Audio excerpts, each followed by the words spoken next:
తీసుకొచ్చి అదంతా చేసుకొని కుటుంబాన్ని ఒకటి అది కూడా ఒకటి అన్నీ తెచ్చుకొని బెల్లం అన్నీ తయారు చేసుకొని పొలబెట్టి ఇంచుమించు ఒక 10 days వరకు ఉంచుకొని ప్రతి వంకాయ కానీ బెండకాయ కానీ తర్వాత మనం పెట్టి వస్తువులు ప్రతి దానికి కూడా నేను వాడేవాడిని.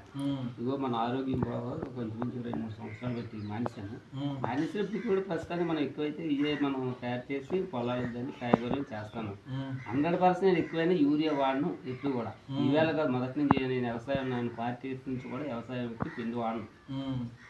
చేత ఎవరైనా కొన్ని ముందు మా పాప అట్టుకెళ్తున్న సంతకు ఎప్పుడు వెళ్ళవు, నేను పట్టుకెళ్ళి ఇచ్చి పాప ఎక్కువ మనకి తీసుకుంటారు.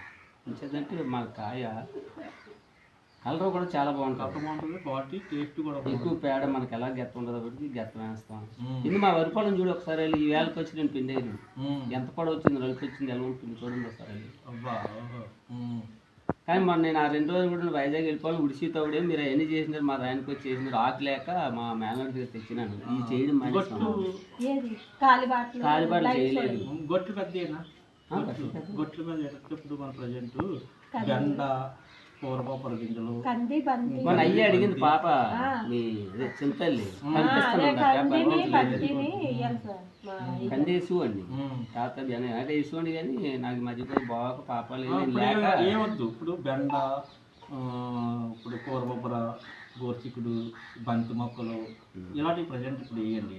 ఏమైనా కర్రలు ఏమైనా పెట్టి అంటే తీగజాతి బీర, కాకర ఇలాంటివి గట్లు పెద్ద అది గట్ల మీద పంట తీయాలి. మనకి ఎక్కడైనా ఖాళీ ప్లేస్ అనేది ఉంటే మన ఇంట్లోకి మనకు అలా సరిపడినంత. ఇప్పుడు మీరు ఎలాగా బయట మన పంట పండించినవి మార్కెట్లో ఎలాగ అమ్ముతున్నాం, అలాగే కాకుండా మన ఇంట్లో కూడా కొంచెం ఏమన్నా ప్లేస్ ఉంటే మనకు ఆకుకూరలు, పాలకూర, కొత్తిమీర, సుక్కకూర, గోంగూర, తోటకూర ఇలాంటి ఆకుకూరలు కూడా వేసుకుంటే మనకి బాగుంటుంది. మనకి ఆవు మూత్రం కావాలంటే ఎక్కడికి వెళ్తున్నారండి మీరు? నేను ఎక్కువ అడ్డం వెళ్తున్నాను. అడ్డం పెద్దకాయ ఉంది, పట్టుకెళ్ళి తెచ్చుకుంటాను. మన బీమారి ఉంది కదా సూరో వాళ్ళ పాప, లీటర్ ఎంత కొంటున్నారండి? నాకు డబ్బులు తీసుకోరు. ఫస్ట్ అయితే తీసుకుంటారు, నాకు తెలియక ఈ తాత రాంతరానే మీరు పాల పేషెంట్ కదా అన్నారు ఆవిడ. అవునమ్మా అని ఇంచుమించు ఇక్కడ 15 years చేశాను. దాని ఆ పరిచయం పట్టుకెళ్ళిపోయి మీకు ఎత్తగలదు. మన ఆవు తగ్గిస్తుంది పాపం, మనకు చాలా కమ్మేసింది. మనకి లేకపోయినా ఎవరన్నా ఆవు ఉన్న వాళ్ళ దగ్గరికి వెళ్ళి మనం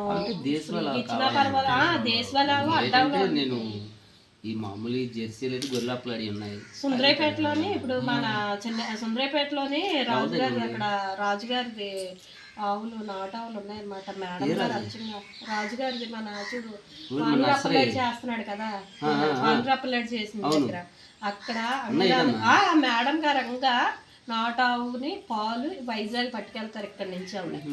ఆ మూత్రం కూడా బయటకు పోనివ్వదు ఆవిడ. దగ్గర ఒక 7-8 ఆవులు ఉన్నాయి, అన్ని దేశవాళీ ఆవులే. చాలా దూరం కొండ చివరికి వెళ్ళాలి, తక్కువ కాదు. అడ్డా చాలా దూరం వెళ్తాను. ఒక టర్న్ ఆవిడ ఏం చేస్తుందంటే ఆవులు సెట్లో కడుతుంది, ఇదంతా వచ్చేసేస్తుంది కిందని కొద్దిగా డౌన్గా చేస్తుంది. అంత డౌన్ నుంచి అక్కడ పెద్ద గొయ్యి తవ్వేసిస్తుంది. ఆ గొయ్యిలోకి వెళ్ళిపోద్ది కాస్తంతా ఒక రమ్ము పెట్టేస్తుంది అనమాట. అక్కడ మన చిన్నరమ్మ ఎవరవుతున్నాం లాయర్ గారు, సన్నిబాబు గారు 100% జీడితో ఎక్కువ మూతం